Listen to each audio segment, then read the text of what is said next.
सुदामा जी की पत्नी ने कहा कि जिसके पास इतना अच्छा मित्र हो, स्वयं द्वारिकाधीश नारायण जिसके मित्र हों, वह घर घर मांगता फिरे कि तिनके पास जाऊँ तो मैं स्वामी, तिनके पास जाऊँ तो मैं स्वामी, ले हैं खबर सो अंतरयामी, कि वह अंतर्यामी है, सिर्फ चले जाओ उनके पास, सब कुछ वह जान लेंगे और जो हमें चाहिए वो दे देंगे। कि ऐसो मत समझो मन माही, कि धन कारण भेजत हरि पाही। हे स्वामी, ऐसा मत समझिए कि मैं आपको धन के लिए भगवान के पास भेज रही हूँ। भगवान का दर्शन तो दुर्लभ है, ये किसी किसी को प्राप्त होता है, और आप तो बहुत सौभाग्यशाली हैं कि भगवान श्री कृष्ण आपके मित्र हैं। सिर्फ उनके दर्शन के लिए आप द्वारिका चले जाइए बस। मागन तेल अजात मन माही, दर्शन को तो प्रिय भय नाही। दर्शन में तो कोई चिंता नहीं, दर्शन कर लेना और चले आना। और भी बता रही है कि नारी इष्ट मित्र मन इच्छा, विपत्ति परई तब करई परीक्षा। नारी इष्ट मित्र की और अपनी इच्छा, ये संयम की बात है, और विपत्ति में ये साथ देते हैं। और जो न अबहि हरि हों ही सहाई, त कवन काज आवई मित्राई। जाइए। बहुत कहने के बाद भी सुदामा जी ने कहा कि नहीं प्रिय, हमारा जाना उचित नहीं है। क्या कह रहे हैं सुदामा जी, सुनिए दुबे जी, कि मड़ई में जिंदगी बितौबई पगली, इही मड़ई में जिंदगी बितौबई पगली, अब भोले हरि के दुआरे नाही जइबई पगली।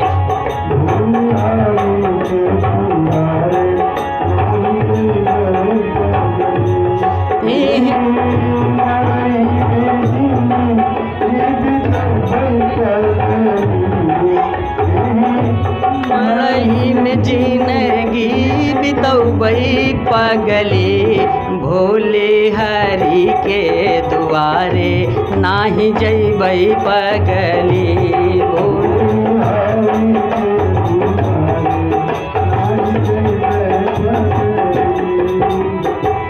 इहै हवा इहै पानी, प्रभु जी के द्वार बा।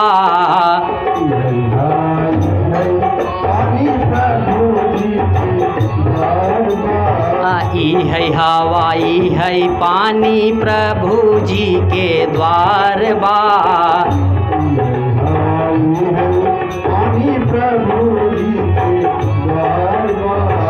महल अटारी उनके मड़ई हमार बा।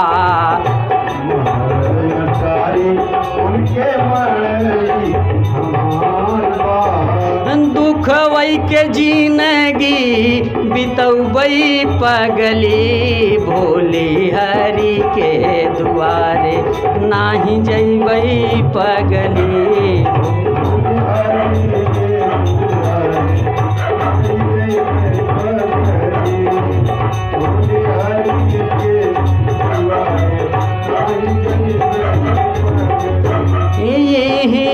मड़ई में जिंदगी बितौबई पगली, हाँ यही मड़ई में जिंदगी बितौबई पगली, भोले हरि के दुआरे नाही जइबई पगली।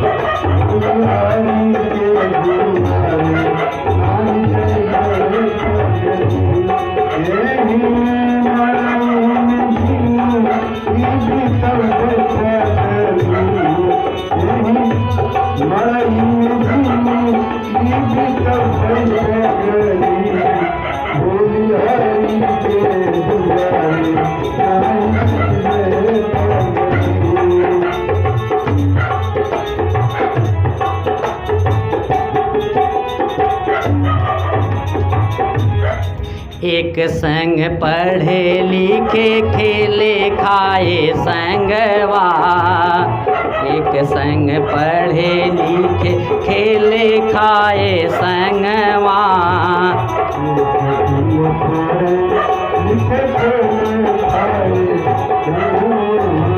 कण कण जानत रौरे ई है संशय करवा।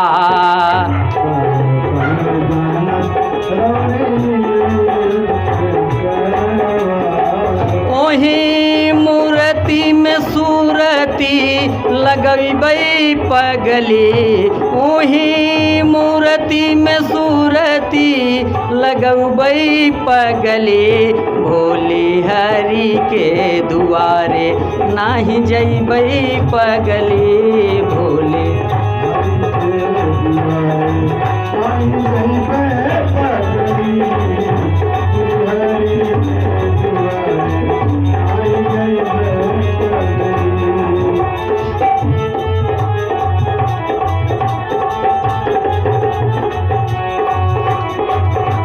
लीलाधर के लीला देखा ई है ई विचार बा, लीलाधर के लीला देखा ई है ई विचार बा।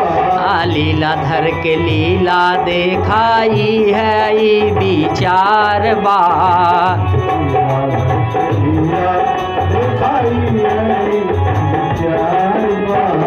मुट्ठी भर चनवा के अबही उधार बा,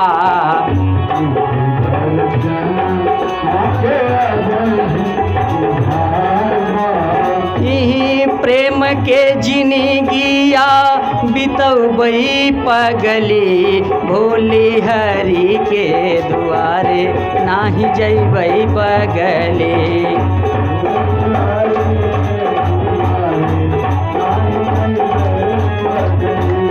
भोले हरि के दुआरे नाही जइबै पगली।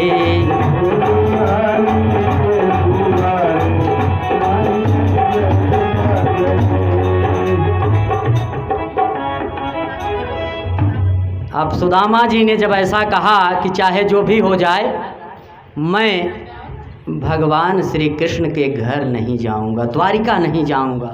सुदामा जी की पत्नी कह रही है कि कई दिनों से भोजन नहीं मिल रहा है, भोजन कब बना था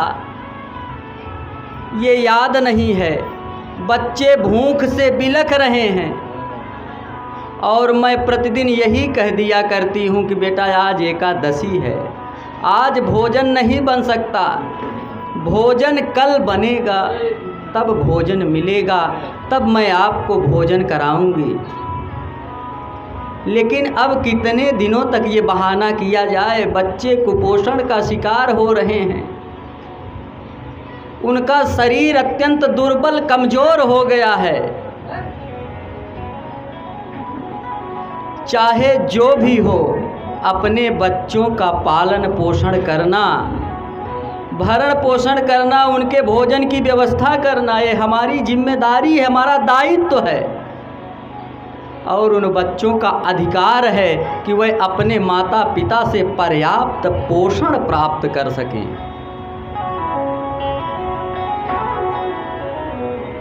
बहुत प्रकार से सुदामा जी की पत्नी ने उनको समझाया कि कम से कम अपने लिए न तो अपने बच्चों के लिए चले जाइए। और सुदामा जी तरह तरह का बहाना करते रहे।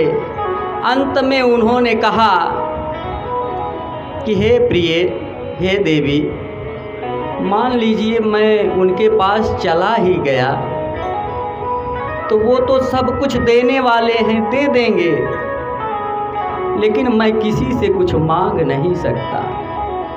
सुदामा की पत्नी ने कहा कि मांगने के लिए कौन कह रहा है, जाइए भगवान का दर्शन ही कर लेना पर्याप्त है। फिर सुदामा जी ने कहा कि हमको उचित प्रिया यह नाही, खाली हाथ जाऊं हरि पाई। कह रहे हैं कि ये एकदम उचित नहीं है कि मैं अपने मित्र द्वारिकाधीश के घर जाऊं और खाली हाथ चला जाऊं। कुछ स्थानों पर खाली हाथ नहीं जाना चाहिए। कहाँ कहाँ खाली हाथ नहीं जाना चाहिए? जब बेटी के घर जा रहे हों तब आपको खाली हाथ नहीं जाना चाहिए। और आप यदि अपने किसी मित्र के घर जा रहे हैं तब भी खाली हाथ नहीं जाना चाहिए। कुछ न कुछ उपहार भेंट कुछ न कुछ लेकर जाना चाहिए। मित्र के यहाँ, अपने गुरु के यहाँ अगर आप जा रहे हैं तब भी कुछ न कुछ लेकर के जाना चाहिए, खाली हाथ नहीं जाना चाहिए। कहीं भगवान के मंदिर में जा रहे हैं, कथा में जा रहे हैं, तब भी हाथ में कुछ न कुछ लेकर जाएं। न कुछ हो तो एक पुष्प ही लेकर जाएं। द्रव्य दक्षिणा न अगर हो तो एक पुष्प ही लेकर के जाएं, लेकिन खाली हाथ नहीं जाना चाहिए। वही सुदामा जी ने कहा अपनी पत्नी से कि हमको उचित प्रिया यह नाही,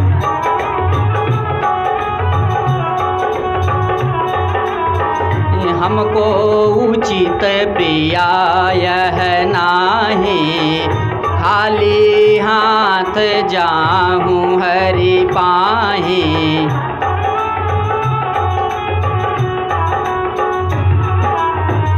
होई भेंट में 500 पारी, घर में एको अक्षत नारी।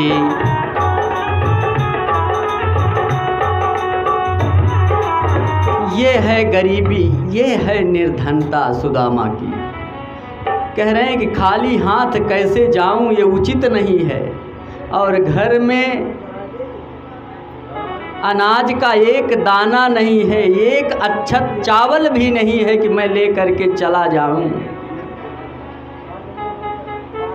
तो सुदामा जी की पत्नी ने कहा कि स्वामी आप थोड़ी देर बैठिए, मैं कहीं न कहीं से कुछ व्यवस्था करके ला रही हूँ। सुदामा जी की पत्नी वहाँ से गई, कई घरों में एक एक मुट्ठी चावल मांगा।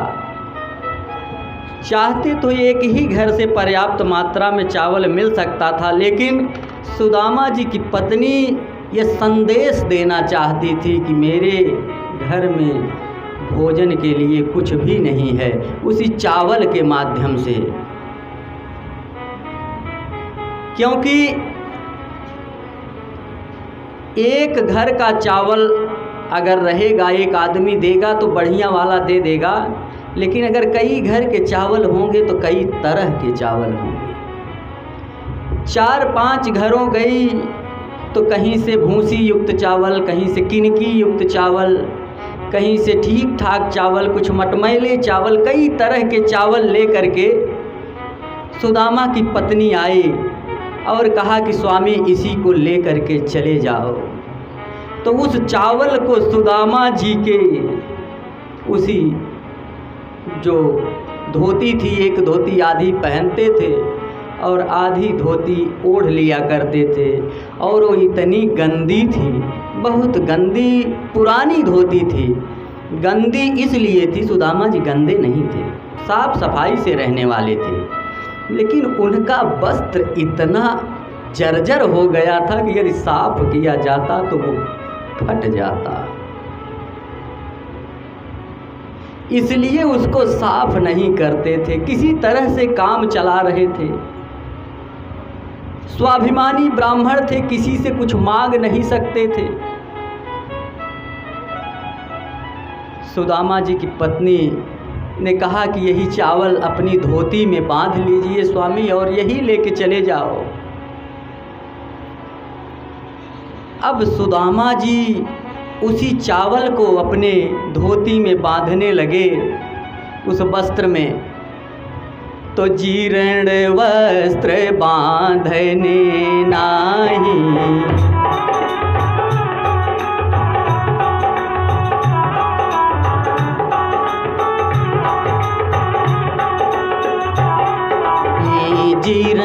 वस्त्र बांधने नाही, ज्यों त्यों कर बांधे तीन माही।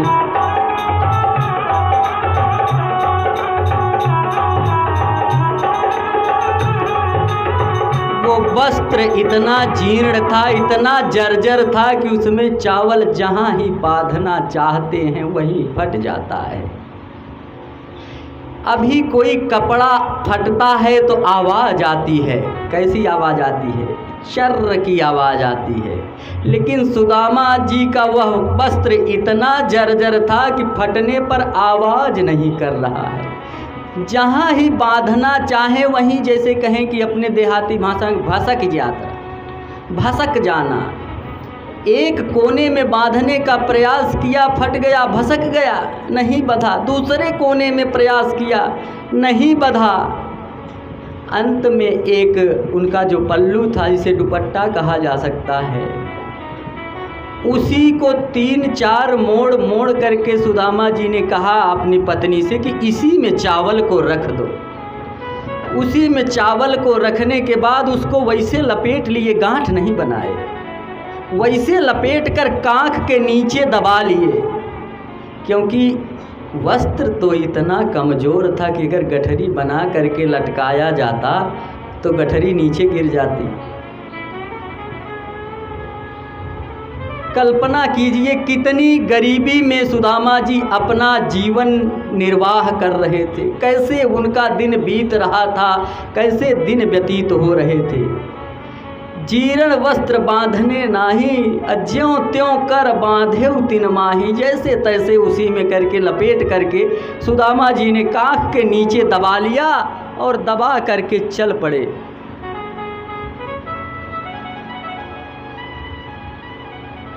कि चले गणेश मनाए सुदामा, चले गणेश मनाई सुदामा।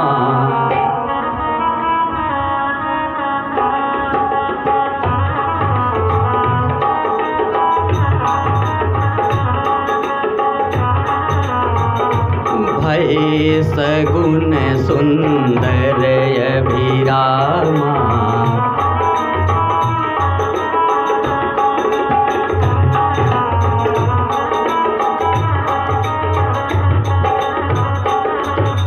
मृग के झुंड दाहिने आए,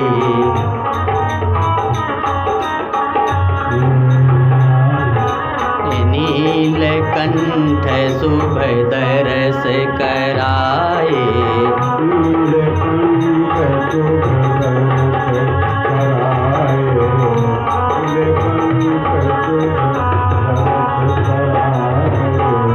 गणेश जी का स्मरण करके सुदामा जी घर से निकल पड़े।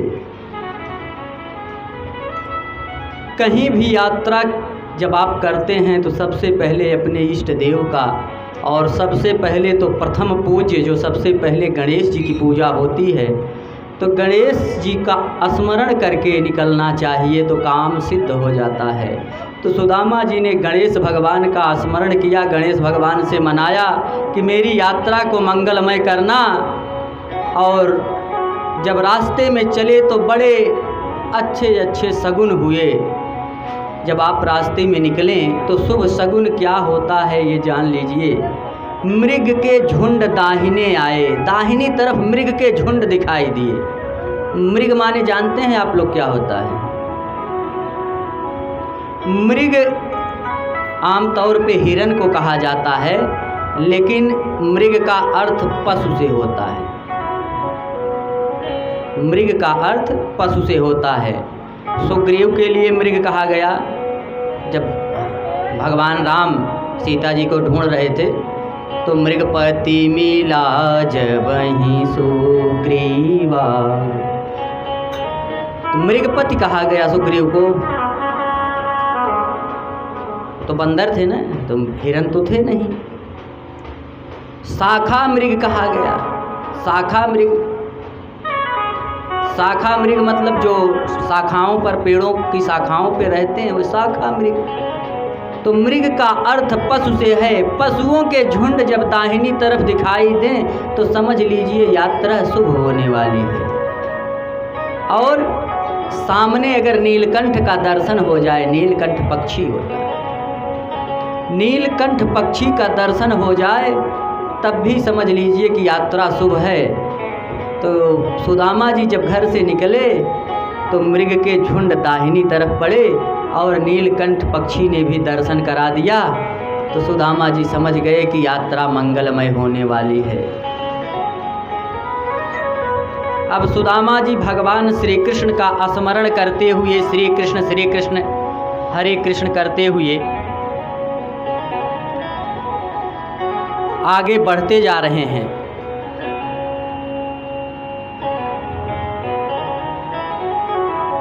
कि कान्हा कान्हा रटते रटते, कान्हा कान्हा रटते रटते, धैली है डगरिया, कान्हा कान्हा रटते रटते,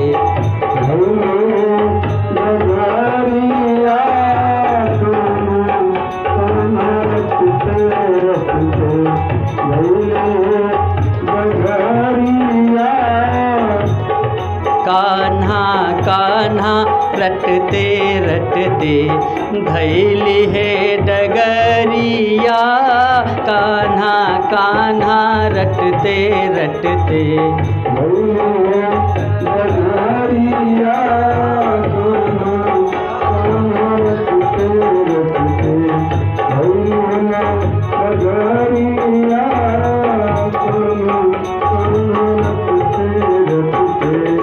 हाथ में लोटा बगल में सोटा, हाथ में लोटा बगल में सोटा, तंदुल की गठरिया, कान्हा कान्हा रटते रटते,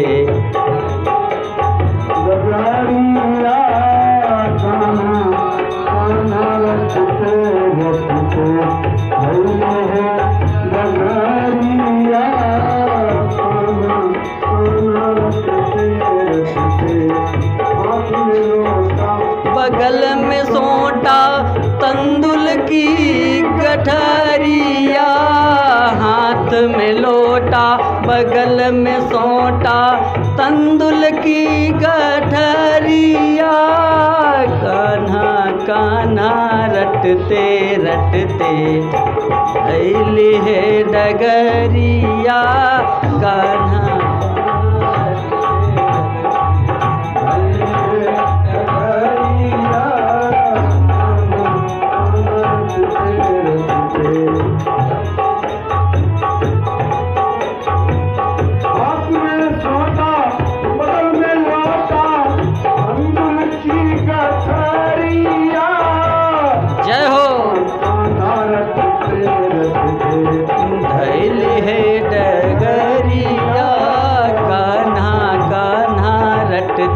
रटते, धैली है डगरिया।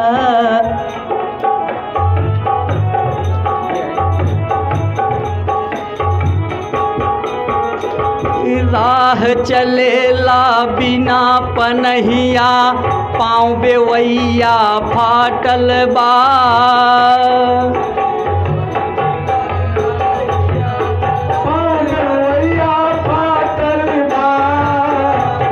चलेला बिना पनहिया, पाँव बेवैया फाटल बा, राह चलेला बिना पनहिया, पाँव बेवैया फाटल बा,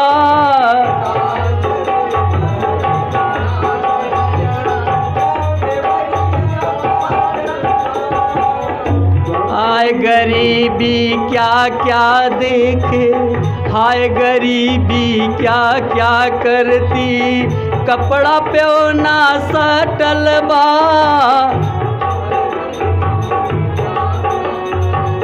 सब गरीबी कंधे झलके, कपड़ा प्योन लागल बा, साफ गरीबी देह में झलके, कपड़ा पेवन लागल बा। सागरे देखन से झलके कपड़ा पेवन लागल बा। नैना ऐसे बरसे जैसे, नैना ऐसे ढर के जैसे सावन की बदरिया। कान्हा कान्हा रटते रटते धैले है डगरिया।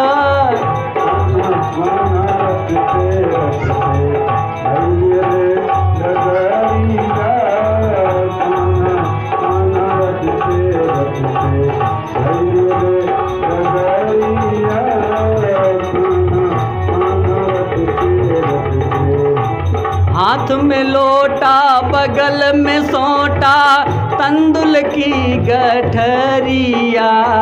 कान्हा कान्हा रटते रटते धैली है डगरिया। कान्हा कान्हा रटते रटते